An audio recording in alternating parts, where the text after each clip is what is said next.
right, switching gears a little bit. Let's get into residential real estate with my good friends Glen, Henderson, and Shannon, Keatley. They are out of the Point Loma Ocean Beach market. I call them our real estate elite of those markets, but they have a great team, cover all of San Diego, and really give us a great understanding about the pulse of the real estate market. So you guys are going to be on the TV show this weekend. We are. Yep. Looking forward to it. So what are we going to talk about this weekend? One of the big things we wanted to cover is just a change that we've seen in the market over these last few months, and we're just transitioned back from a seller's market back into a buyer's market. And we're earlier this year during summertime, we were seeing multiple offers on a property. Now we're seeing properties sitting for 30 to 60 days. Buyers are coming in quick. Oh, very quickly. You seeing the same thing over there? On a dime, it changed. It's crazy. Well, is it the end of the year thing? Is it an inventory thing? Is it a media thing? Like what's caused the shift? San Diego's so much different than the rest of the country as well. So I think what's cool about having you guys on is we're all week long. I'll talk about Case Shiller, new home sales, pending home sales. It's all different. Not just San Diego, but all the micro markets as well. It's it. But what do you think is causing such a fast shift? In the micro markets, like you said, and it's not all over with it, but we are seeing it's a combination of all three, actually, where you have seasonal adjustments, where this time of the year, we don't have a lot of sellers putting their property on the market. They're figuring, we'll wait till next year. The buyers out there right now, the same thing, that they figure, well, you know what, it's late in the year. Let's concentrate on Christmas, the kids, and we'll wait until the beginning of the year to start our looking. And then also you have an investment pool, and you have a lot of investors who are really ramping up this market, making it hot, really pushing prices to really their brinks. Yeah. And a little bit in some markets where prices really maybe shouldn't have gone to. Well, you guys are going to discuss three things on Saturday. Remember, we have our television show, The American Dream, Saturdays at 9 a.m. and Sundays at noon. Glen and Shannon are regular expert contributors there. And they've already provided me three graphics that they're going to basically break down for you on the television program. We'll get these all up to craigsewing.com. So anybody can see what we have here. But let's go ahead and break them down on the air if we could and try and explain what we'll be looking at. So the first one is a chart showing that in the U.S., data from CoreLogic in many parts of the country are actually seeing prices leveled or dropping. California showed a 0.4% increase month over month, but this is much lower than we were previously experiencing. So that has to do with the shift. Now, what do you think happens in 2014? Does the level off continue? Do you think prices drop a little bit? I realize it's a prediction, but what do you think? It is. It is a prediction, but as we're looking into our crystal ball, which is very cloudy right now, we do see that prices will either sustain where they are or drop just a little bit. What do you think, Glen? Yeah, I agree completely. Depending on as you mentioned, the micro market within San Diego, I think San Diego overall, we're going to see it sustain or maybe a slight increase, but there are going to be some little micro markets. I think we will even see a little bit of a decrease, which we're already experiencing right now. So you're starting to see it right now? Mm-hmm. Yep. And one of the things is we had that big gain, which was just unsustainable. When you have 19, 20% gains in 12 months, it's not realistic, and it's not something that you can sustain. So now we're at the point where the market's actually kind of correcting, and rates are going up and have gone up, which changes the affordability and what people can qualify for. So that's one of the big messages we're trying to get out to our sellers now is, as we've talked to a lot of people that saw what happened over the last year, and they think, well, I want to wait another year. I want to wait another 6 months and capitalize on some more of these big gains. And unfortunately, we're not going to see those anymore. The market's shifted, and now's the time where rates are still low, your prices are up, and if you're thinking about selling, start taking the actions to get your property on the market. And tell me about the website you designed, mysellerreports.com. We were always I always position myself as a consumer advocate, always trying to give information out there. People can reach out, learn more. mysellerreports.com. When people go there? Yep, absolutely. And that site's just designed. We have 3 different reports on there. And basically, 7 costly mistakes that sellers want to avoid before putting their home on the market. There's 27 tips for preparing to get your home listed or for putting your home on for sale. And then there's a 9-step strategy for getting your property priced and getting your home prepared for the market. So all those reports are available from there. And that's one of the big things Shannon and I are always big advocates of, is just providing information to our clients, the consumer, your listeners, our radio show, our TV viewers. And it's just getting the information out there for everyone.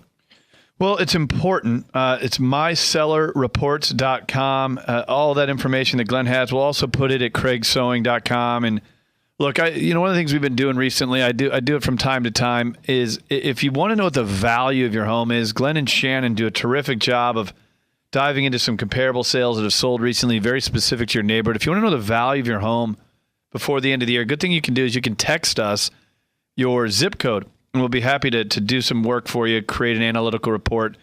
Text your zip code to 619-846-9333, and we'll start a conversation via text, then into email, 619-846-9333. Yeah, we just recently had, that value thing is so important for people to reach out and see what their home is. What are people learning? Worth. They're learning. A lot of them are learning that their home is valued more than what they thought it was going to be. Yep. A lot of them are going to the websites like Zillow.com, and that information just isn't accurate. What Glenn and I do is we pull an accurate report, look and see what's happening in your marketplace, your particular area in the last 60, sometimes 30 days, and really drill down on those numbers. Sure. So like Zillow, Realtor.com, Redfin, how accurate are those different types of, Not very. portals? And the reason being is because they take such a broadcast out of information that they do, and they come and derive a number, where Glenn and I really, like I said, just focus down. Well, drill the down neighborhoods.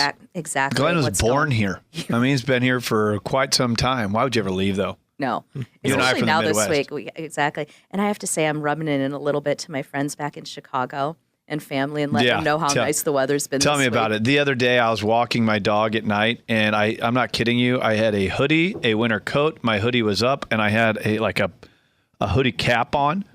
I mean, I was dressed like it was 0 degrees And it was out. I was 50? freezing, and I looked at my phone, and it was 50. Yeah. And it's an iPhone's app, so you can slide it over. St. Louis was like 16. Yeah. What's wrong with me? Yep. I know. Something's happened Your to me. blood's thinned. It is the craziest thing coming out here I from the know. Midwest. And I drink a lot of wheatgrass now too. Yeah. Things have changed. Yeah. On the show, The American Dream, this weekend, you guys again are going to be on. We're going to highlight you and really talk about some of the things you have going on in the market. You have a quote, speaking of Zillow, from a chief economist that is stating that the market is normalizing. What does that mean, normalizing? Basically, that we're getting back to, again, the traditional market where we'll see the 3-4% gains year over year, maybe 5 in some of the markets, but we're not going to see these big gains. We're not going to see 10 offers in the first day a property hits the market. It's going to be the buyers that have more control in the offering and the selling stage than the seller does with it. So it's getting back more to the traditional market, or what a standard market would be with it. Because Good. yes, great. and that's what we It's great. need. Yeah, it's just been too chaotic. I mean, too many people were so frustrated they couldn't buy a home. And then people are like, well, now I thought, I shouldn't even use a realtor. I'll just throw my home on the market. Now homes are sitting on the market. Prices are moving down. It's just so volatile. It's crazy. It makes for good radio content. As a seller, it's so important that you price the property correctly. And that's what we're seeing time and time again. The ones that are sitting on the market, like Glenn had said, they're sitting there because they weren't priced correctly coming out of the gate. And then also with buyers, too, if you had, 6 months ago, 3 months ago even, had your offers that were denied again, or you were going up against multiple offers and had to really boost up the price in order to get noticed by the seller, it's really the time now. If you're even sitting on the fence, now is the time to really start your look again, your hunt again for it. And it's amazing the terms and value that you can get out there. Well, people can call you as well. Some people like to text, some people like to go online, some people like to email, some people like to just good old-fashioned call and ask questions, what's happening in the market. You guys, your top producers, Glen's written a book. You have a DVD that we created a couple years ago for people whose house underwater. So, I mean, you truly are the elite. You're obviously on the TV show with me as well. If someone just wants to call you, what number can they reach out to you on? It's really easy. Just go to 619-500-3222. 500-3222. Yep. Glen, now it's funny. This morning, your name crossed my path, and you're helping someone try and buy an investment property. And I sent Glen an email. I said, "Hey, look, I'd be interested in buying maybe a duplex or a fourplex." It's kind of one of those random emails, and you're going to help me with that. What is that market like? I don't even care if there's a radio show anymore. I mean, we're just conversing now. Tell me about the duplex and fourplex market. I mean, there are some great opportunities out there. Now, still with where prices are and with where rates are at right now, you can pick up a property 2-4 units that you're actually getting a positive cash flow on. Where do you find those types of properties? What markets in San Diego do you find these investment properties? With those, where we're recommending a lot of our clients get into, and we're real hot on, is the areas around downtown, the Golden Hill area, the Logan Heights area, those areas that are immediately surrounding downtown, because downtown's just continuing to develop. And what's happening in East Village right now is just amazing. So that's all just going to continue to develop. And as it does, it's going to push up the hill into Golden Hill, push south into that Logan Heights or Logan area. And those are where you can find the properties that are getting positive cash flow now. The opportunity for appreciation, as long as everything continues to develop, is amazing with it. And those rental rates are rock solid right now. Good point. What you're able to get we had down Chris there. Michelle from San Diego downtown. She's a president. I don't know who. I mean, her resume is a mile long. She's invited on the TV show, and she knows all development. She was, but it's crystal clear that downtown is going to continue to go. Yep. So I love that area as well. I mean, if you don't want to pay the HOAs and you can go just outside of downtown. Now, what do you feel about those areas if you're just a first-time home buyer or maybe a move-up buyer? Because I'm talking about buying, an investment property. But first-time home buyer, is that a good area, or do you expand out a little bit? What areas do you like for first-time home buyers? First-time home buyer, it really depends on the price ranges. It just, so we have buyers that are qualifying for $250. We have first-time buyers that are qualifying for $550. And depending on where that price range is, that really dictates a lot, because our answer is going to be completely different to the person that's at $250. But out those areas that we were just talking about, there are some pockets that could be good opportunities for the people that fall into those price ranges. Best company website for you guys? AllianceGroupRE.com. Alliance Group RE, short for real estate. AllianceGroupRE.com. Thanks, Glen Henderson. Shannon, anything in parting? Just thanks, Craig. Looking forward to the show on Saturday. I always put you on the spot. We're going to have you on TV on Saturday.